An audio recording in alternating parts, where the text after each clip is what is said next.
Yeah, so some patients may have just a simple misalignment of one bone relative to another, where the bone's out of position, it's putting pressure on the nerve, and something as simple as an adjustment, a chiropractic adjustment, can help to get the pressure off of the nerve. Most of the people who come to see us, that's not the case.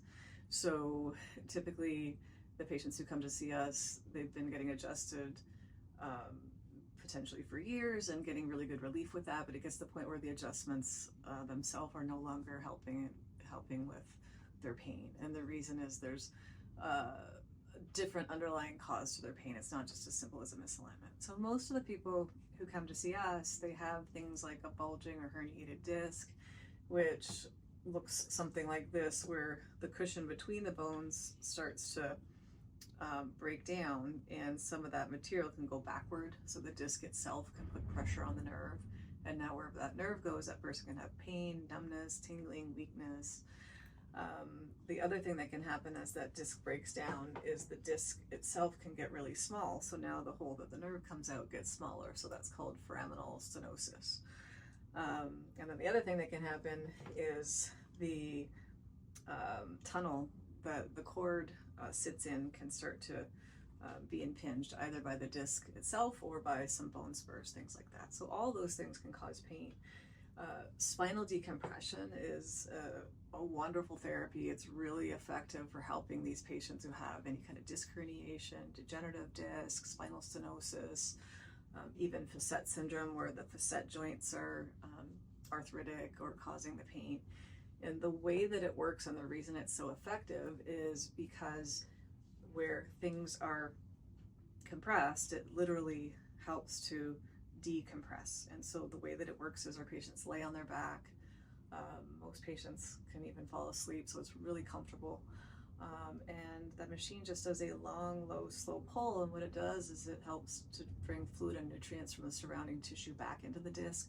So if someone's disc is this bad, where it's dehydrated and what they call desiccated and dried out like a raisin, it can actually help to rehydrate that. If someone has a disc that is herniated or protruded, it can help with that disc by pulling it actually back into place over time. It doesn't happen in a single treatment, but it's highly effective for these types of things. The other thing is, a lot of the times when patients have these conditions, they've had it for some time and they've tried other things. So most people certainly have at least tried over-the-counter NSAIDs or non-steroidal anti-inflammatories, which can be really hard on the lining of the gut and can also affect the kidneys. I've had lots of patients who've actually had ulcers or other complications just from the over-the-counter medication that they take. A lot of patients have tried maybe steroid injections or epidural steroid injections, and those are really temporary fixes. They certainly they'll take the pain away for a day or two or maybe more, but it can actually create a situation where the cause of the problem actually gets worse.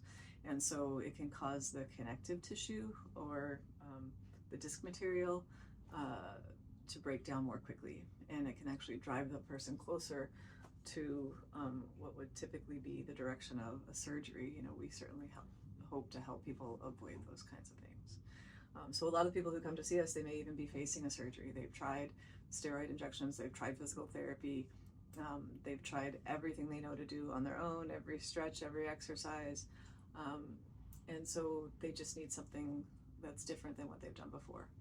And decompression is really effective for those things.